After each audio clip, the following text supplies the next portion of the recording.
Saudara, prosesi siraman menjelang pernikahan putra Presiden Joko Widodo Kaisang Pangarep dan Erina Gudono berlangsung hari ini. Nah, kita akan bahas soal prosesi siraman dalam adat Jawa ini bersama narasumber budayawan Solo, ada Bapak Bambang Irawan yang sudah bergabung secara daring. Sugeng Enjang, Pak Bambang, selamat pagi, salam sehat. Selamat pagi, Wilujeng Ijing, Mbak Valen. Salam sehat juga. Ya, Pak Bambang, jadi kalau kita ngobrolin soal siraman ini kan sebenarnya salah satu rangkaian jelang pernikahan gitu ya. Nah, tapi kalau dalam adat Jawa ini apa saja sih Pak proses dari siraman ini ya? Kita tahu sebenarnya kalau dari filosofi siraman sendiri istilahnya mandi, membersihkan raga gitu. Tapi apakah ada makna lain ya Pak di dalam proses siraman di adat Jawa itu? Baik, jadi saya mulai dari tata cara adat pernikahan mantu ya, atau mantunya orang Jawa, terutama di wilayah Surakarta yang bersumber dari Keraton Surakarta dan Puro Mangkunegaran. Sebetulnya ini siraman itu rangkaian dari sekitar 12 urutan tata cara, tetapi mantu itu sebetulnya urusan keluarga perempuan, bukan urusan keluarga laki-laki. Jadi tata cara adat mantu itu yang penting adalah di keluarga perempuan. Nah, keluarga laki-laki, mempelai laki-laki biasanya mengikuti apa yang sudah direncanakan oleh pihak keluarga calon mempelai perempuan. Nah, salah satunya adalah siraman. Biasanya dulu juga calon mempelai laki-laki itu juga ditempatkan di rumah sendiri di dekat rumahnya keluarga mempelai perempuan, namanya nyantri. Sepertinya dipingit, juga dipingit gitu. Nah, biasanya dulu dilakukan siraman di tempat nyantri itu. Nah, sekarang ini boleh juga dilakukan, atau karena sekarang Pak Jokowi ada rumah juga di Solo sehingga melakukan prosesi siraman itu ada di rumah beliau sendiri. Itu juga tidak ada masalah sebelum kemudian besok mengikuti seluruh rangkaian tata cara adat mantu pernikahan adat tata cara Jawa di Yogyakarta. Itu Mbak. Nah, terus dari makna siraman sendiri apa Pak Bambang? Kita tahu ya siraman itu ya kayak siram. Dari kata siram kalau bahasa Jawa, kalau di Indonesia kan itu mandi ya, membersihkan raga dari kotoran. Tapi apakah ada filosofi mendalam yang lain di balik kata siraman itu? Baik, siraman ini intinya tidak hanya membersihkan fisik dari kotoran fisik, tetapi juga sebetulnya makna yang tersirat adalah membersihkan kotoran-kotoran yang ada di badan rohani. Jadi di jiwa dan raga gitu, raga dan jiwa. Jadi kebersihan lahir batin, jadi itu dibersihkan menggunakan siraman itu, menggunakan tata cara atau upacara siraman itu. Begitu, Mbak. Nah Pak, tadi kan sebelum kita masuk ke proses siraman itu kan ada eh, hal-hal lain juga yang sebagai pelengkap proses siraman ini. Kalau tadi dilihat termasuk juga pada gambar ini di rumah Pak Jokowi itu tadi sudah terlihat bahwa Pak Jokowi selaku orang tua dari Kaisang Pangarep itu tadi memasang sejumlah hal di depan pintu masuk rumah itu kayak blek KTP, terus juga tuwuhan. Nah itu sebenarnya apa Pak? Baik, sebenarnya kalau dari keluarga laki-laki itu tidak perlu sekali untuk memasang blek KTP. Jadi Oh blek oke. KTP itu tidak perlu memasang blek KTP karena yang sekali lagi yang punya kerja itu adalah keluarga mempelai perempuan. Akan Oke. tapi sekarang ini juga karena perkembangan zaman, keluarga laki-laki yang ingin punya kerja juga ikut-ikutan memasang blek KTP. Sebetulnya blek KTP itu tradisi di mantu untuk memang keluarga perempuan. Jadi memang yang memiliki kompetensi untuk melakukan rangkaian acara pernikahan itu di keluarga perempuan. Kalau dalam tata cara adat Jawa, hanya karena sekarang ini berkembang, lalu di juga di keluarga laki-laki juga melakukan upacara tadi atau tata cara menaikkan blek KTP. KTP itu anyaman Oke. daun kelapa, blek itu penuh. Jadi kemudian karena dulu ceritanya ketika Ki Ageng Selo itu Ki Ageng Tarub itu punya kerja, itu rumahnya tidak terlalu besar, maka supaya kelihatan besar, kemudian dan sebagainya dikasih blek KTP itu, Anyaman Bambu itu penuh jadi blek KTP begitu. Kira-kira begitu. Termasuk tuan. Tuan itu sebetulnya kalau di keluarga mempelai laki-laki itu juga tidak terlalu diperlukan, tetapi memang karena sekarang perkembangan zaman juga kemudian juga di keluarga laki-laki kemudian dipasangi tubuhan, seolah-olah kemudian keluarga laki-laki juga punya kerja. Yang punya kerja itu kalau di dalam tata cara adat Jawa itu adalah yang perempuan. Memang tuan ini mengandung banyak makna yang tersirat dan tersurat di situ. Tuwuh itu tumbuh. Jadi sebetulnya itu perwujudan dari doa agar nanti mempelai berdua itu menumbuhkan generasi yang lebih baik, lebih berkualitas daripada sebelumnya. Begitu, Mbak. Oke, tuwuhan itu tumbuhan apa saja Pak yang ada di dalam tuwuhan yang harus ada di prosesi ini? Oh, Kalau tadi banyak, Mbak. dilihat ini ada kayak pisang raja gitu ya, terus ada apa lagi sih Pak? Ya, itu pisang raja tapi ada tuntutnya itu ada yang ujungnya itu, Mbak. Jadi itu melambangkan bahwa pengantin itu diharapkan nanti menjadi kehidupan yang mulia, yang baik serba Layaknya baik. raja gitu ya Tapi Pak ya?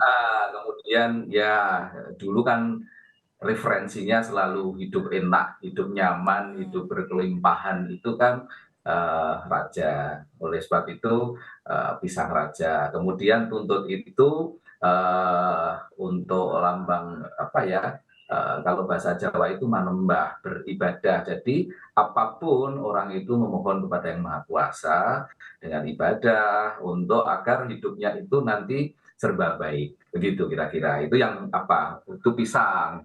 Ada lagi itu tadi kelihatan Ibu Jokowi masang ada padi ya, dalam bentuk gabah itu padi itu. Nah, padi itu juga lambang dari pangan.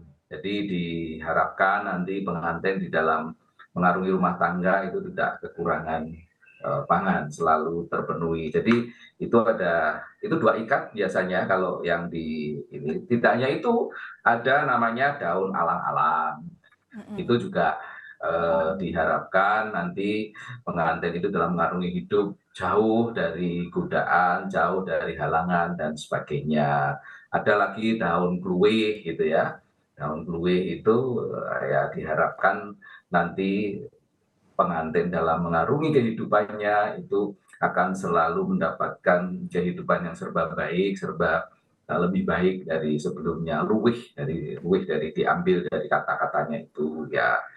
Ya ada daun dadap serep dulu, tapi kita tidak tahu detailnya ya karena tidak tahu di kameranya. Jadi dadap serep itu agar semua yang tidak baik bisa disirep dan sebagainya. Juga ada daun opo-opo. Nah ini sudah sangat jarang ditemukan, semoga semuanya nanti berjalan tanpa ada aral melintang, tidak ada apa-apa gitu. Oke, nah itu kan tadi, iya Pak Bambang, itu kan tadi hal-hal yang harus ada dipasang di sekitaran rumah yang sebagai diharapkan bisa menjadi penolak bala. Nah tapi kalau misalnya untuk pantangan terhadap 2 calon mempelai ini juga ada kekhususankah Pak? Karena kan sebelumnya kita tahu ada kewajiban untuk pingitan. Nah itu sebenarnya berapa lama sih durasinya, atau itu sebuah kewajiban, atau sebenarnya ada hal-hal lain lagi yang juga harus dijalani calon pengantin ini Pak?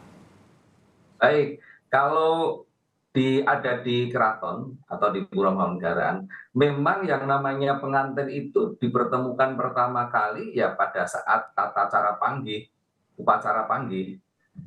Panggih Bahkan itu pada berarti saat setelah ijab atau nikah, seperti setelah apa? nikah, nikah pun Oke, itu pengantin putri tidak dikeluarkan atau tidak mengikuti upacara eh, ijab pemberian kabul. akad, penyerahan akad Ya, itu. penyerahan akad. Jadi memang dulu makanya di keraton itu ada keputren. Keputren itu memang semua putri raja, jadi semuanya tinggal di sana juga tidak boleh keluar dibatasi.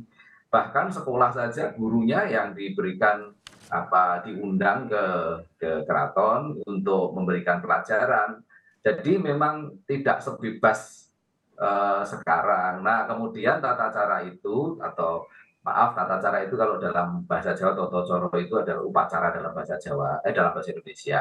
Nah, itu tata cara seperti itu kemudian diadopsi dan diadaptasi oleh masyarakat. Lalu kemudian ada tata cara pengingitan. Jadi seolah-olah sebelum di akad nikah, pengantin calon mempelai putri itu harus dipingit dulu sementara waktu, ya bisa seminggu, bisa 2 minggu, tergantung kuatnya berapa hari. Maksud saya itu agar juga menjaga keselamatan, artinya agar juga lebih berkonsentrasi, lebih dapat mempersiapkan diri fokus karena rangkaian upacara adat itu panjang, Mbak. Ya. Dulu bisa berhari-hari. Nah, sekarang kan dipadatkan, sehingga seolah-olah sehari 2 hari, paling pol 3 hari selesai. Kalau dulu panjang sekali sehingga pengantin itu, calon mempelai itu harus mempersiapkan diri baik secara fisik maupun mental untuk mengikuti semua rangkaian acara itu supaya khidmat, supaya karena tata cara adat Jawa itu isinya semua doa yang diwujudkan di dalam rangkaian tata caranya dan rangkaian barang-barangnya itu semua adalah Iya, perwujudan doa doa dan ada kepada makna mempelai. tersendiri di situ. Ya. Iya, Pak Bambang, kalau kita lihat dari tadi itu ketika live report teman-teman yang ada di lapangan itu menyebutkan bahwa air yang digunakan untuk proses siraman ini diambil dari 7 sumber mata air. Nah ini kenapa harus 7 dan kemudian sumber air ini bebas dipilih untuk masing-masing keluarga atau memang sudah ada pakemnya sih Pak? Baik, terima kasih. Sebetulnya pakem untuk mengambil 7 sumber itu juga tidak ada benar gitu. Tidak ada secara tekstual pun juga tidak ditemukan. Cuman kalau di keraton itu ya di keraton sendiri dari air yang ada sumber di keraton. Kemudian kalau di luar karena sekarang sangat mudah berkembang, kemudian ingin barangkali mendapatkan katakanlah energi dari sumber air yang di mana tempat sumber air itu berada, energi baiknya diambil sehingga diharapkan nanti dari sumber itu bisa memberikan